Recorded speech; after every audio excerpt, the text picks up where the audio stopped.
This is the Angel Next Door podcast, where we will talk about all things angel investing, what it is, who does it, how do we find them, what does it mean to invest in an early stage company. If you have ever wondered how you can affect the change you want to see in the world, then tune in to learn more. Hi, everyone. In today's episode, I'm talking to Congressman David Kustoff. He's currently in his fourth term in the U.S. House of Representatives, serving the 8th District of Tennessee. He serves on the House Committee on Ways and Means, which is the oldest committee in the U.S. Congress and has jurisdiction over issues such as taxes, healthcare, trade, and family support programs. In addition to serving on the full Committee on Ways and Means, David was also appointed to serve on the Subcommittee on Tax, Trade, and Social Security. We talk a lot in this episode about Section 1202 of the Internal Revenue Tax Code, also known as the Qualified Small Business Stock QSBS provision. Under 1202, capital gains from the sale of certain small business stocks are excluded from federal tax if they meet certain eligibility requirements. Why is this important? Well, it means that under some circumstances, angels, if they hold stock for a certain period of time, do not have to pay capital gains tax on the gains when the company exits. Many times angels don't realize that these incentives exist because there needs to be an exit before it becomes clear how it all works.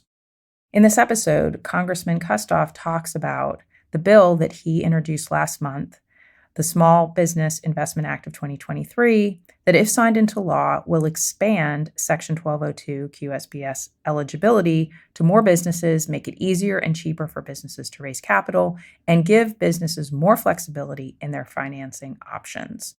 The ACA CEO, Pat Gouen, and our public policy team have met with the Congressman's office before to discuss the importance of the expansion of Section 1202 QSBS. And we are excited that the bill has a companion in the Senate, sponsored by Senator Cornyn of Texas. So there's lots in this episode about taxes and things like that, but at the end of the day, these are all super important because what it means is that we will be able to help get more funding to entrepreneurs so that they can go be the change that we want to see in the world. Thanks for listening. Enjoy the show.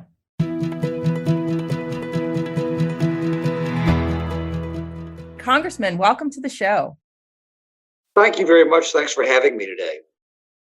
So as you know, the Angel Next Door podcast is all about how and why people become angels, as well as giving relevant and up-to-date information about helping angels make better decisions. So I'm excited today to talk to you about the Small Business Investment Act of 2023.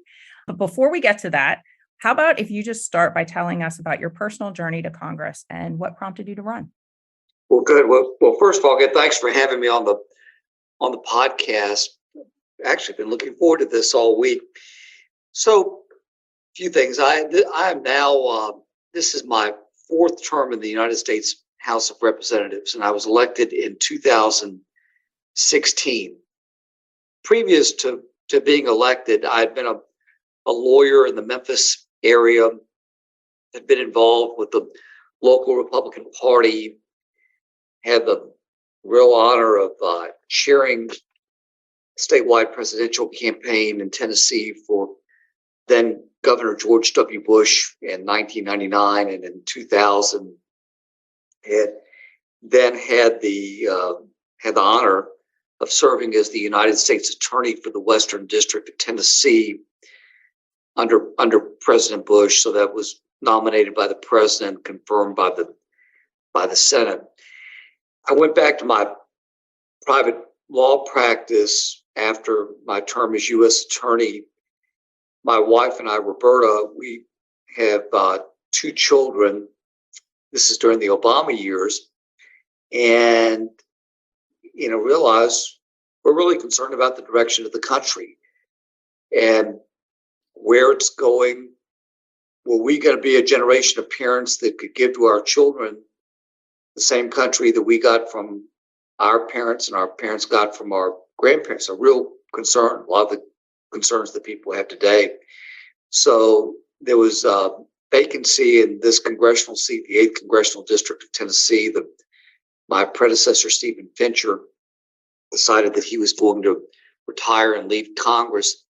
And this was our chance. And when I say our, I mean my wife and I, try to make this country better, and again to leave a better legacy for our children. And obviously, we had, my opinion, 4 years of real strong economic expansion under President Trump, and worked to try to fulfill that. And we know the challenges and the setbacks that we've had since the beginning of 2021. So it's a real fight, but it's an honor to get to do this job and to speak every day for the people of my congressional district on the floor of the House of Representatives. Well, thank you so much to you and your family for your service. I know that entrepreneurship and the American way is something that's so important. And we often hear about venture capital funds, but a lot of things that people don't know is that angel investors are really the primary source for outside capital for these promising startups and entrepreneurs. And although sometimes we may go unnoticed, angels do make a significant impact in communities. Like the ACA angels invest about $1 billion a year in more than 3,000 startups. So what are the biggest challenges that startup companies face today? And how important do you think angel investors are to supporting early stage companies? Well, I think angel investors are extremely important. And frankly, being on the Ways and Means Committee, we talk about this issue quite a bit for people who are listening, and they are really, and I'm talking about primarily the Republican members, because we meet quite often to discuss issues like this.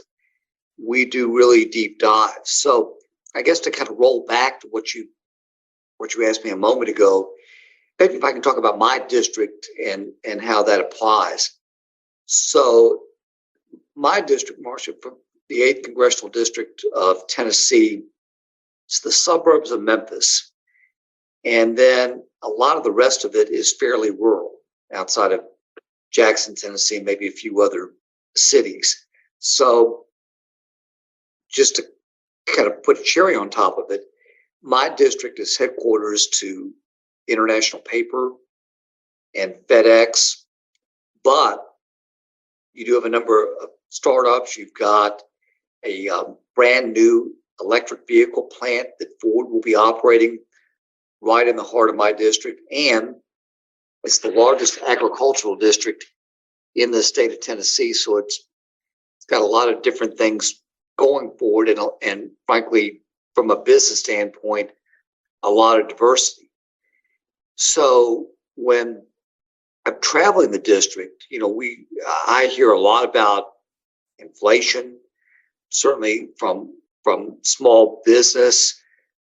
Supply chain issues are resolving, which is good and positive, but also the challenges with labor workforce. Business may be good, but the challenges of trying to attract labor, retain labor, keep up with wage inflation. And so my guess is that 434 other congressmen are hearing the exact same type of issues that I hear in my district. So when I meet with small business and startup business, they've got the challenges as it relates to capital, and then also trying to navigate through wieldy regulations that can get a little deep in the weeds and a little bit wonky. Yes, we know that startups and small businesses are definitely a vital part, and they provide a lot of innovation. They help build new workforce. They're trying to achieve meaningful growth. And, angel investors are kind of the fuel behind the engine that the entrepreneurs are really putting together in order to drive economic growth. So how important is it? You talked about being on the House Ways and Means Committee, which, by the way, is the oldest committee in the U.S. Congress, and it is the chief tax rating committee. So how important is it that the U.S. provide a tax structure that incentivizes this type of fuel for the economic engine? So it's really important. And I think back to when I was elected in 2016, the next year, 2017, the Ways and Means Committee, in my opinion, enacted one of the most significant pieces of legislation to breathe life into the economy, the Tax Cuts and Jobs Act of 2017. For individuals, we lowered the rates, we condensed the tax brackets, we doubled the standard deduction on the business side. We lowered the corporate tax rate for C Corps that made us more competitive with the rest of the world. We went from a tax rate of 35% to a rate of 21% to incentivize investment in the United States. And we made that S Corp, which for the pass-throughs, we reduced that rate. I tell you one more thing that is significant, and I'm telling you the framework because I think this is important. We doubled the exemption for estate taxes, which is important for small businesses, for family farms. And Marcia, all that is important because if we don't do anything, those provisions all begin to expire in 2025. If Congress and the Ways and Means Committee don't work to either give those provisions permanency or extend those out X number of years, everything would revert back after 2025 to where they were prior to 2017. So I think that is the main reason that the economy performed so well for businesses across the board during the Trump years, pre-COVID, and then after COVID. So that's something that, again, on the majority side of the Ways and Means Committee, we talk about what are the things that we can do to build on the Tax Cuts and Jobs Act to make our economy competitive and to encourage small businesses and startup businesses. Yes. Well, I know I personally, as an angel, got to take advantage of the 1202 QSBS provisions because I had invested in a company. It was one of my very first investments, actually, and I held the stock for about 7 years, and I was able to see a good gain, and I did not have to pay taxes on that gain. But that actually incentivized me quite a bit to turn around, and that year I probably put double the amount of what I saved in taxes back into the economy and helping other entrepreneurs because of that incentive. So first of all, I'm glad you gave me that personal example because I love hearing stories like that because it's something that you can take back and expound on and give real world examples. So the fact that you were able to do that and you were frankly incentivized to do that by what was done out of Washington by Republicans in Congress, it benefited other people, benefited another company. You helped to create jobs and opportunity. And that's exactly what we want. That's exactly what I want. Yes. And I'm really excited that last month you introduced the Small Business Investment Act of 2023. And I know the ACA has been, very vocal and very much behind you with this. Our CEO and our public policy team have met with your office before to discuss the importance of this. So maybe you can just tell us a little bit more about the bill and why you felt it was so important to introduce. Sure. So the section 1202 of the tax code, which is also known as the qualified small business stock, it's a benefit to people like you, to angel investors and those who are listening today. What we want to do, what I'd like to do, and I think other members on the House Ways and Means Committee, is to provide an incentive, a financial incentive for folks to want to invest in new entities, small businesses, some that may or may not be seen as risky, but to give those the opportunity to want to invest and want to grow. So what the bill would do is, when we introduced it last month, and if I can, Marcia, also note that Senator Cornyn introduced a companion bill in the United States Senate. We want to make it easier and cheaper for businesses to raise capital. First thing it would do is it would affect the holding period. So the way the law is structured now, in order to be eligible for 100% of capital gains tax exclusions, we know the holding period is 5 years.